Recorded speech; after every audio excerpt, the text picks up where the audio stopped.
membaca buku, belajar ilmu baru dan berkongsi cerita menarik dengan kawan-kawan. Mari kita mulakan penggembaraan membaca kita dengan semangat yang tinggi.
Nama saya Ari dan nama saya Nur Elia.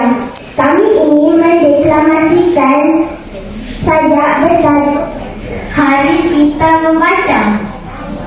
Mari kita membaca.